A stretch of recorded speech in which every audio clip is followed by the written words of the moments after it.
Hey everybody, we're in Kansas City.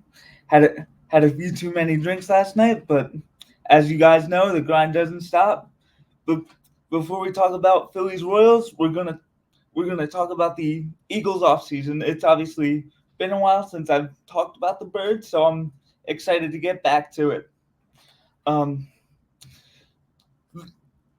Sa- Saquon Barkley, he he's been coming along. He's been understanding what Kellen Moore wants from him, and um, that's good to see. I feel like he can be a bell cow for this Eagles backfield, and I feel I feel like he's gonna be the um he's gonna be the X factor for the Eagles offense with what he can do, not only running the ball but catching the ball out of backfield.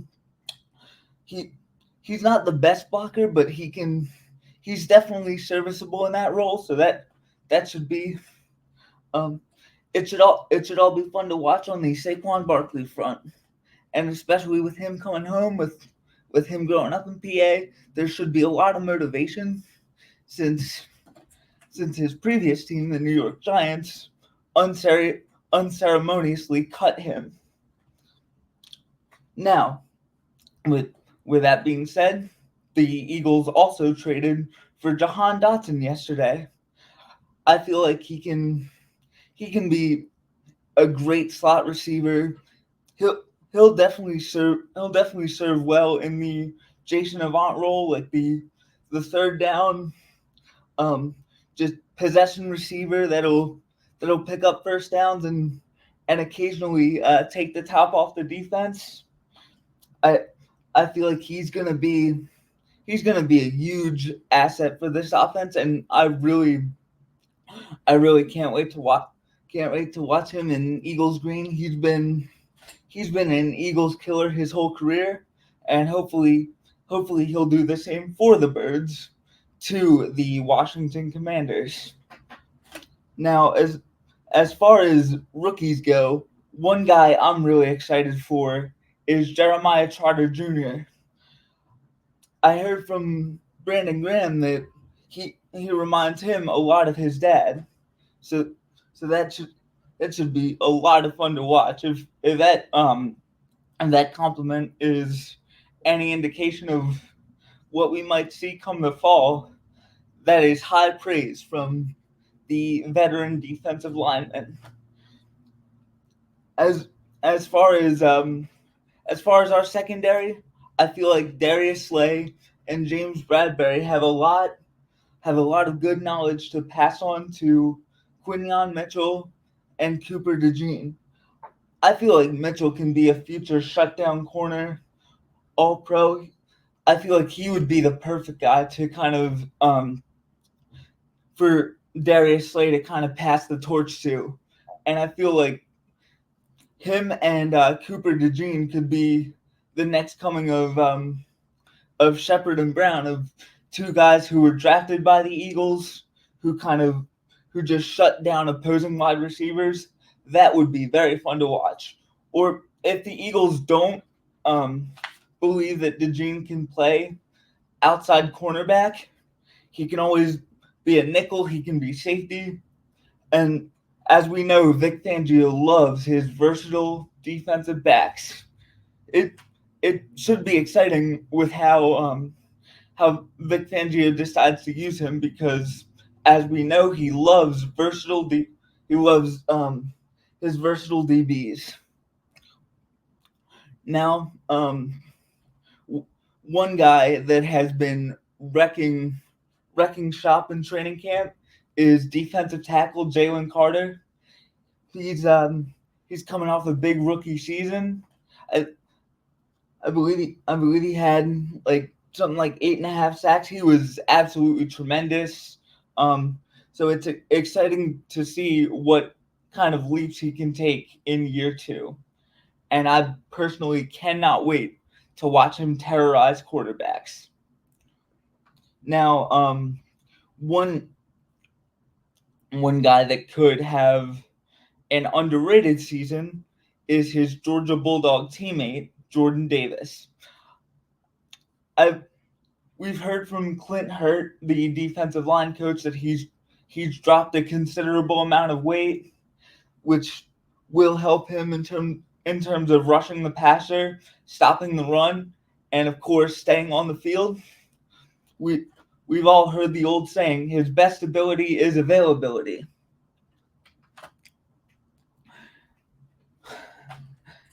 Now, as far as linebackers go, one guy I feel like could have a very, very big impact is Devin White. The Eagles signed White after his career after his career with the Buccaneers had ended. That's what I was trying to say, and I feel like that could be the most underrated signing that Howie Roseman made this offseason. One thing I also wanted to touch on before we get into the 53-man roster is noted sports debate personality Skip Bayless posted on Twitter that he believes Howie Roseman is already executive of the year. And as an Eagles fan, it's honestly hard to argue with him. That guy's been one of the top executives for the past like 5 years. So him having another executive of the year nod would not be surprising to me at all. So with that being said, let's get into it. As far as the Eagles quarterbacks go, I feel like it should go Hurts, McKee, Pickett. However, I do feel like the Eagles value McKee's speed, or the Eagles value Pickett's speed, and they might not want to change the offense for their second string quarterback. So we'll see how that shakes out. However, and at running back, I feel like the Eagles will go Barkley, Gainwell, and Shipley. We'll have to see how the RB2 battle shakes out.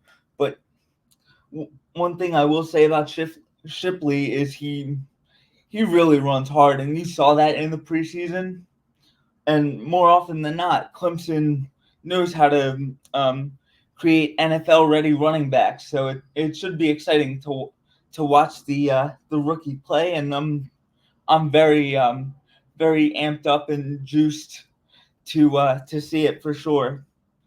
And at wide receiver, I feel like Brown and Smith. Those are the obvious 1 and 2, and then Jahan Dotson will be your slot guy, and then you can probably have Aeneas Smith.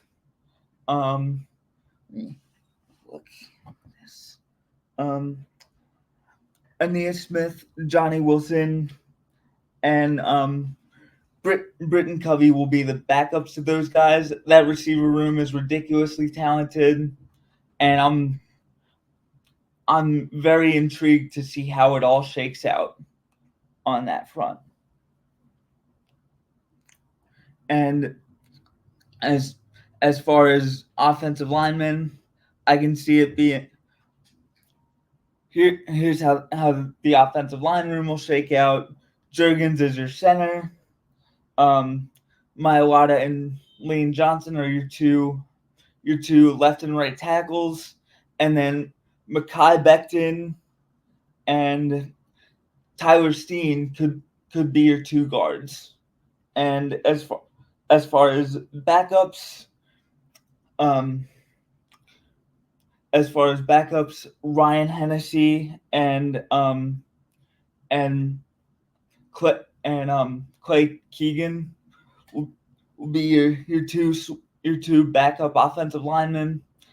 I feel like that's a the Eagles offensive line room should be one of the best in the league once again, and I'm excited to see those guys those guys mauled defensive linemen for 17 games, and it should be there should be a lot of holes for Saquon, a lot of openings for AJ, Devontae, and Dallas.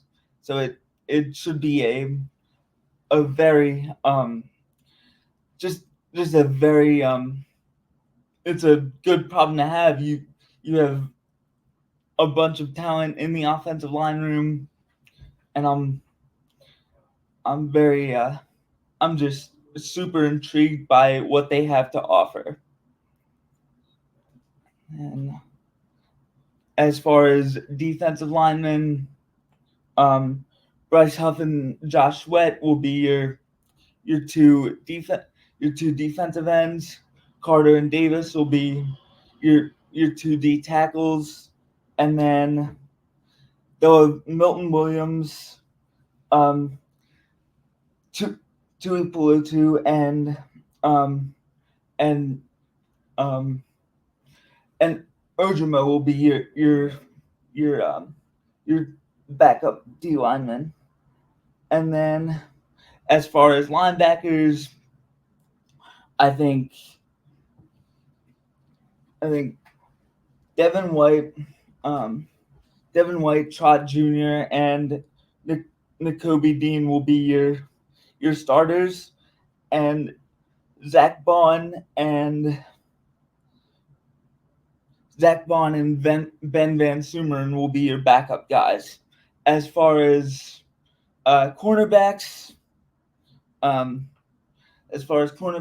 I see it as Darius Slay and Quinyon Mitchell will be on the outside, and then Cooper DeJean will be on the inside, while Keely Ringo, Isaiah Rogers, and Avonte Maddox will all be your backups. And as far as the safety position goes, I feel like your two starting safeties will be CJ GJ and Reed Blankenship, and then Bradbury and Stearns will be your two backups, and the specialists will be Jake Elliott, Rick Lovato, and Braden Mann. All in all, I think that's a really solid 53-man roster. I'm very, very intrigued to see how this season shakes out, and it should be a fun one.